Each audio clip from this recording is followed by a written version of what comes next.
రచయిత రాజమౌళి తండ్రి విజయేంద్ర ప్రసాద్ సంచలన వ్యాఖ్యలు చేశారు. తమ పూర్వీకులు ఆ రోజుల్లో అనేక దారుణాలకు పాల్పడ్డారన్నారు. నోటితో చెప్పలేనన్ని భయంకరమైన ఘోరాలు చేశారన్నారు. తమ పూర్వీకులు చేసిన తప్పులకు తాను క్షమాపణలు చెప్తున్నానన్నారు.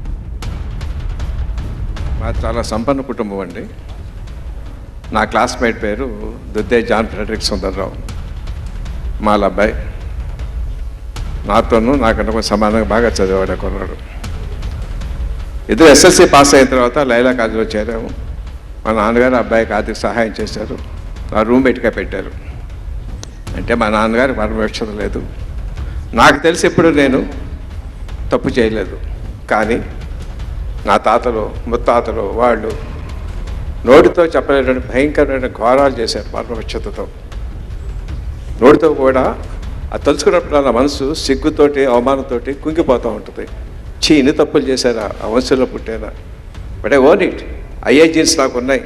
వాళ్ళ ఆస్తులు నేను అనుభవిస్తున్నాను. ఆ పాపంలో కూడా నేను భాగస్వామిని. సో దాని గురించి మీ అందరి ముందు తల వంచి వినయంగా నమస్కరిస్తున్నాను. క్షమించండి, క్షమించండి, క్షమించండి, క్షమించండి, క్షమించండి, క్షమించండి. మా చాలా సంపన్న కుటుంబం అండి. నా క్లాస్మేట్ పేరు దుద్దే జాన్ ఫ్రెడరిక్ సుందర్రావు.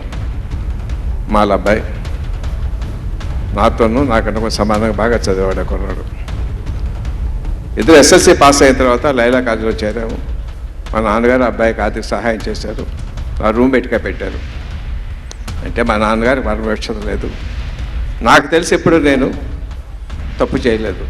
కానీ నా తాతలు ముత్తాతలు వాళ్ళు నోటితో చెప్పలేటువంటి భయంకరమైన ఘోరాలు చేశారు పరమక్షతతో. నోటితో కూడా అది తలుచుకున్నప్పుడు నా మనసు సిగ్గుతోటి అవమానంతో కుంగిపోతూ ఉంటుంది. ఇన్ని తప్పులు చేశారా, ఆ వంశంలో పుట్టారా? But I own it. ఐఏ జీన్స్ నాకు ఉన్నాయి. వాళ్ళ ఆస్తులు నేను అనుభవిస్తున్నాను. ఆ పాపంలో కూడా నేను భాగస్వామిని. సో దాని గురించి మీ అందరి ముందు తల వంచి వినయంగా నమస్కరిస్తున్నాను. క్షమించండి, క్షమించండి, క్షమించండి, క్షమించండి, క్షమించండి, క్షమించండి.